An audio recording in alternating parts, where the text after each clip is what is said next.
just to play devil's advocate here, one of the kind of objections for um, Muslims going into the public domain and working on and calling and cooperating with people on these issues of helping clear maslaha for everyone, helping the poor, the needy, and so on and so forth.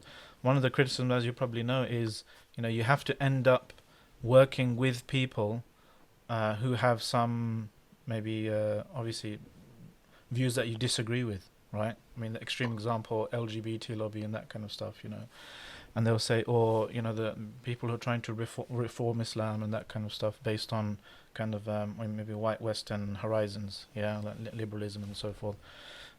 So, what would you say if somebody kind of criticizes you or anyone else for that, for sharing a platform with such and such person, or the usual criticism? I mean, what's your view about that? I think. Look, there are the loud, there are the very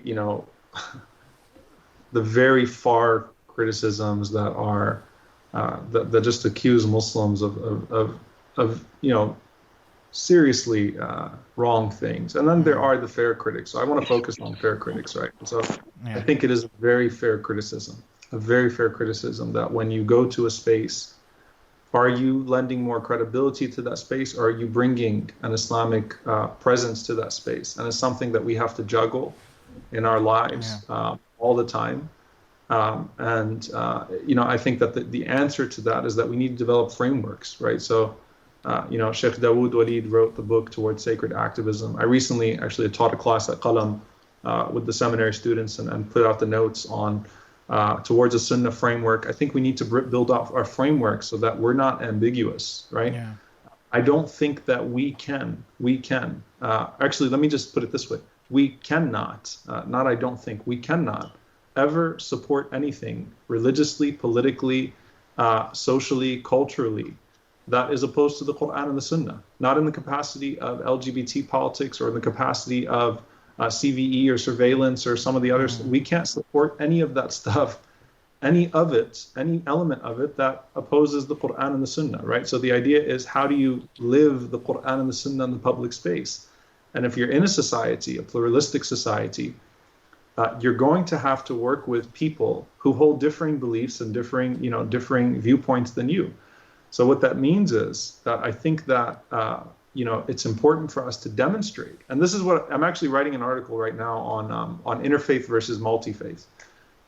We formed a coalition here in Dallas called Faith Forward Dallas, and we called it a multi-faith coalition rather than an interfaith coalition. So I'm actually writing an article for Religion News Service on the difference between multi-faith and interfaith, and how we can really encourage people. Look, come to the table. Be yourself, be who you are. You're a Christian, you're a Jew, you're a Muslim, whoever you are. You don't have to compromise you don't have to compromise your religion. Like, we don't have to start mixing liturgies and prayers in order to be a healthy cooperation, right? So what we're looking for is that everyone has their particularities. We certainly have ours as Muslims, right? As Orthodox Muslims. So the question becomes, what's a healthy table to be at? Yeah. And the way that I generally try to define that is that the issues should be very specific. So we are here right now to work on police brutality.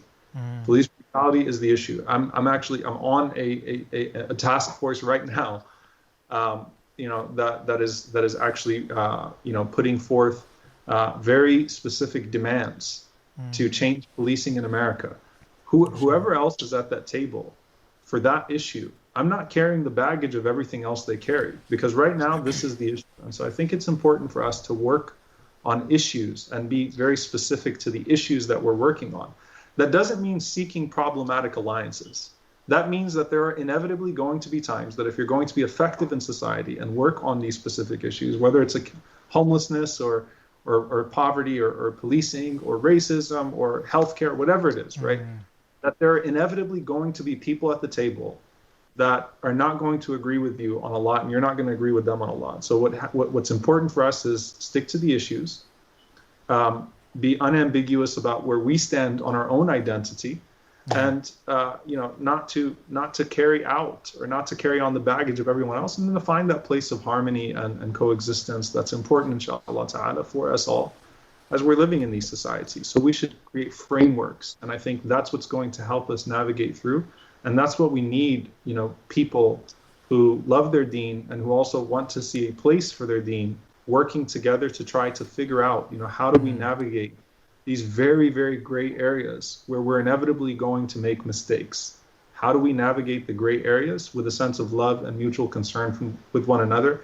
I want my brother or my sister that's passionate about this issue to succeed and not to fall to the pitfalls what so many Muslim activists have fallen to, where they ended up championing issues that are not okay for us to champion. Yeah. I don't want my Muslim brother or sister that's kind of on the edge to feel like, well, this is the only way to be effective right now in the public square. Yeah. No, we pull you back and let's say, okay, you can be orthodox, an orthodox Muslim, a Muslim who abides by the Qur'an and the Sunnah in the fullest sense, and not have to fall to those pitfalls. You don't have to go that far. You can stay here. You can craft a meaningful space for yourself. And we wouldn't be the first community to do that. There are other religious communities that have crafted a very meaningful space for themselves, that they have not fallen to the left or the right schism, right? They are who they are, and as Muslims we should be leading the way, inshallah ta'ala, of not being uncritically Republicans or Democrats, left or right, but instead just living Islam, right, in the fullest sense, and having an authority when we speak on issues because we're present on the issues that are of importance to society. Unscripted Love.